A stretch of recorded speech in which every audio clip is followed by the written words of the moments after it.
தொலைக்காட்சியின் பிரதான செய்திகள். முதலில் தலைப்புச் செய்திகள். ஜனாதிபதி தேர்தலுக்கான தபால் மூல வாக்களிப்பு இன்று ஆரம்பம். பிரித்தானிய பாராளுமன்ற உறுப்பினர் உமா குமரனுடன் ஸ்ரீதரன் எம்பி சந்திப்பு.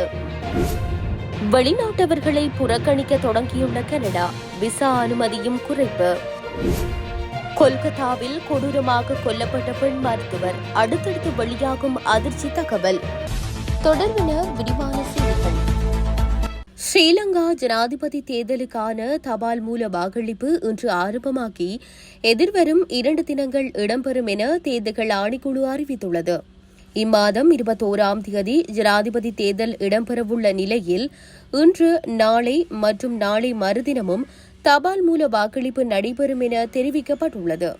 இன்றைய தினம் மாவட்ட செயலகங்கள், தேர்தல் அலுவலகங்கள் மற்றும் பாதுகாப்பு பிரிவினருக்கு ஒதுக்கப்பட்டுள்ளதாகவும் குறிப்பிடப்பட்டுள்ளது.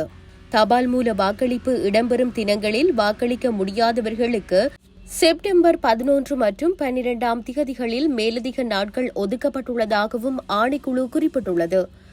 அத்துடன் இம்முறை கொழும்பு மாவட்டத்தில் 27,195, கம்பகா மாவட்டத்தில் 52,486, களுத்துறை மாவட்டத்தில் 37,361, காலி மாவட்டத்தில் 41,436, மாத்தறை மாவட்டத்தில் 30,882 மற்றும் ஹம்பாந்தோட்டை மாவட்டத்தில் 22,167 தபால் மூல வாக்கு விண்ணப்பங்கள் பதிவாகியுள்ளதாக தேர்தல்கள் ஆணைக்குழு அறிவித்துள்ளது. இதன்படி இம்முறை சமர்ப்பிக்கப்பட்ட ஏற்றுக்கொள்ளக்கூடிய தபால் மூல வாக்குகளின் மொத்த எண்ணிக்கை 7,12,319 என அறிவிக்கப்பட்டுள்ளது. எனவே தகுதியுள்ள வாக்காளர்கள் அனைவரும் தபால் வாக்களிப்பில் கலந்து கொண்டு வாக்களிக்குமாறு தேர்தல் ஆணைக்குழு கேட்டுக் கொண்டுள்ளமை குறிப்பிடத்தக்கது. பிரித்தானியாவின் முதல் தமிழ் பாராளுமன்ற உறுப்பினரும் ஈழத்தமிழ் வம்சாவளியைச் சேர்ந்தவருமான உமா குமரனுக்கும் இலங்கை தமிழரசுக் கட்சியின் பாராளுமன்ற உறுப்பினரான சிவஞானம் ஸ்ரீதரனுக்கும் இடையில் சந்திப்பு பிரித்தானிய நாடாளுமன்ற வளாகத்தில் நேற்றைய தினம் நடைபெற்றுள்ளது. தமிழ் மக்களின் மீது இலங்கை அரசால் கட்டமைக்கப்பட்ட வகையில் புரியப்பட்ட இனப்படுகொலை, அதற்கான நீதி பொறுமுறை, ஈழத்தமிழர்கள் எதிர்கொள்ளும் சமகால இன ஒடுக்குமுறைகள், மக்களின் அடுத்த கட்ட எதிர்பார்ப்புகள் நோக்கிய அரசியல் முன்னகர்வுகள் உள்ளிட்ட பல்வேறு விடயங்கள் இதன்போது கலந்துரையாடப்பட்டுள்ளன. குறித்த சந்திப்பில் பிரித்தானிய தொழிற்கட்சிக்கான தமிழர்கள் அமைப்பின் பிரதிநிதி சென் கந்தையா மற்றும் பிரித்தானியாவின் சிரேஷ்ட சட்டத்தரணிகளுள் ஒருவரான கனா கணநாதன் ஆகியோரும் கலந்து கொண்டிருந்தமை குறிப்பிடத்தக்கது. ஜனநாயக அமைப்பின் தலைவர் மு தம்பிராசாவை செப்டம்பர் 13ஆம் தேதி வரை விளக்கமறியலில் வைக்குமாறு சாவகச்சேரி நீதவான் நீதிமன்றம் உத்தரவிட்டுள்ளது. யாழ்ப்பாணம் சாவகச்சேரி ஆதார வைத்தியசாலையில் வைத்தியர்களின் விடுதிக்குள் நுழைந்த சம்பவம் தொடர்பாக 3 கைது செய்யப்பட்டதுடன் 2 பிணை வழங்கப்பட்டு விடுவிக்கப்பட்டுள்ளனர். அத்தோடு சமூக வலைதளங்களில் போலி தகவல்களை பரப்பி தவறாக வழிநடத்தினார் என்ற குற்றச்சாட்டில் கைதான தம்பிராசாவை செப்டம்பர் 13ஆம் தேதி வரை விளக்கமறியலில் வைக்குமாறு சாவகச்சேரி நீதவான் நீதிமன்றம் உத்தரவிட்டுள்ளது. சாவகச்சேரி ஆதார வைத்தியசாலையின் முன்னாள் பதில் வைத்திய அத்தியட்சகர் ராமநாதன் அர்ஜுனா வைத்தியசாலை விடுதிக்குள் தவறான முடிவெடுத்து உயிரிழந்துள்ளார் என தெரிவித்து காவல்துறையினருக்கு முறைப்பாடு அளிக்கப்பட்டுள்ளது.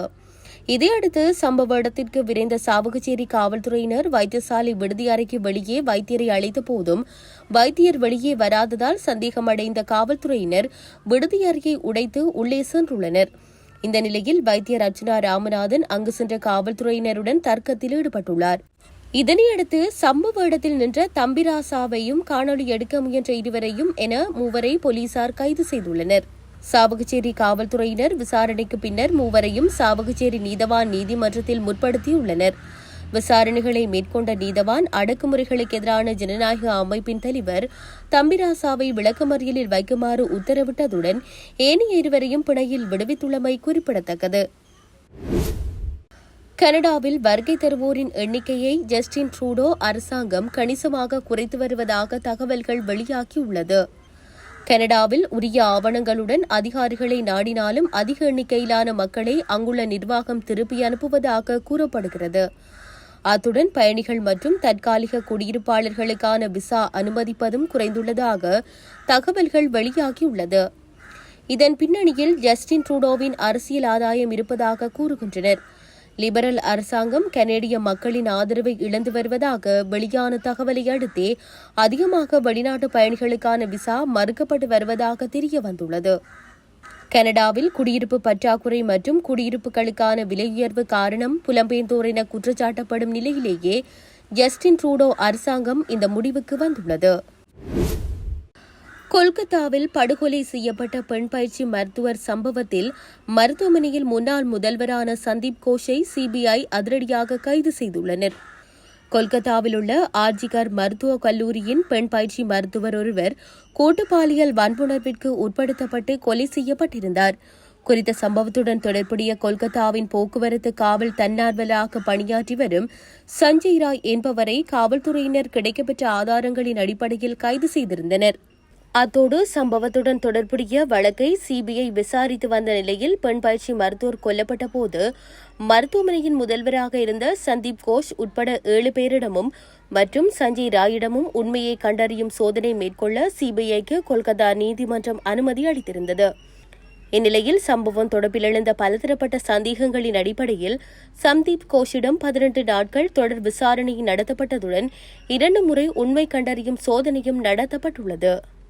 அத்தோடு குற்றம் சாட்டப்பட்ட சஞ்சய் ராய் தான் ஒரு நிரபராதி எனவும் தனக்கும் இந்த சம்பவத்திற்கும் எந்த தொடர்பும் இல்லை எனவும் அத்தோடு சிலரால் திட்டமிட்டு தான் குற்றவாளியாக சித்தரிக்கப்படுவதாகவும் அவர் வாக்குமூலம் வழங்கியுள்ளார்.